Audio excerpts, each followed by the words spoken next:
நடிகர் அஜித்குமார் அவர்களுடைய நடிப்புல கடைசியாக ஒரு திரைப்படம் ரிலீஸ் ஆகி கிட்டத்தட்ட 1 வருடங்களுக்கு மேலாகுது. அது மட்டுமல்லாமல் கடந்த ஆண்டு 2 திரைப்படங்கள ஆரம்பத்திலேயே கொடுத்திருந்தார் ஏகே அவர்கள். அதனால ரசிகர்களுமே உற்சாகத்துடனும், குஷியுடனுமே இருந்தாங்க. அதனை அடுத்து தொடர்ச்சியாக அவர் கார் ரேஸ்ல அவருடைய கவனத்த செலுத்திட்டு இருக்காரு. கிட்டத்தட்ட 1 1/2 வருடங்களாக கார் பந்தயங்கள்ல மட்டுமே கவனம் செலுத்திட்டு இருக்க ஏகே அவர்கள் ஒரு சில நேரங்கள்ல அவருடைய பட வேலைகள்லயுமே ஈடுபடுறாராம். சமீபத்துல பார்த்தீங்கன்னா, ஏகே 64 படத்துடைய தயாரிப்பு தரப்பு பிரச்சனை சுமூகமாக முடிந்துள்ளதாக சொல்லப்படுது. படத்துடைய படப்பிடிப்பு அடுத்த மாதம் ஆரம்பமாக உள்ளதாம். இதுக்காக மிகப்பெரிய செட் அமைக்கும் பணிகள் சென்னையில மிக முக்கிய இடங்கள்ல நடைபெற்று வருதாம். அதற்குள்ளாரையே பார்த்தீங்கன்னா, நடிகர் ஏகே அவர்கள் அவருடைய கார் பந்தயங்கள்ல முடித்துவிட்டு படப்பிடிப்புல கலந்து கொள்ள இருக்காரா. ஒரே நேரத்துல கார் பந்தயம், படப்பிடிப்பு அப்படின்னு என்னால மாறி மாறி வேலை பண்ண முடியாது. என்னுடைய கவனம் சிதறுகிறது அப்படின்னு சமீபத்திய பேட்டி ஒன்றுல கூட சொல்லியிருந்தார்.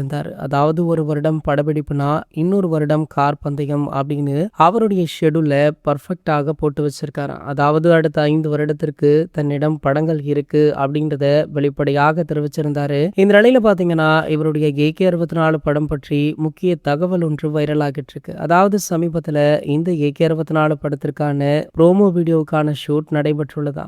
இந்த ஷூட் சக்சஸ்ஃபுல்லாக முடிந்துள்ளதாக சொல்லப்படுது. கூடிய விரைவிலேயே படத்துடைய ரிலீஸ் தேதியுடன் இந்த ப்ரோமோ வெளியாகுமா. சரி, ஓகே, உங்கள யாரெல்லாம் இந்த ப்ரோமோவுக்காக அவளுடன் காத்துட்டு இருக்கீங்க அப்படின்றத கீழே உள்ள கமெண்ட் செக்ஷன்ல கமெண்ட் பண்ணிட்டு நம்மளுடைய சேனலை மறக்காம சப்ஸ்கிரைப் பண்ணிக்கோங்க.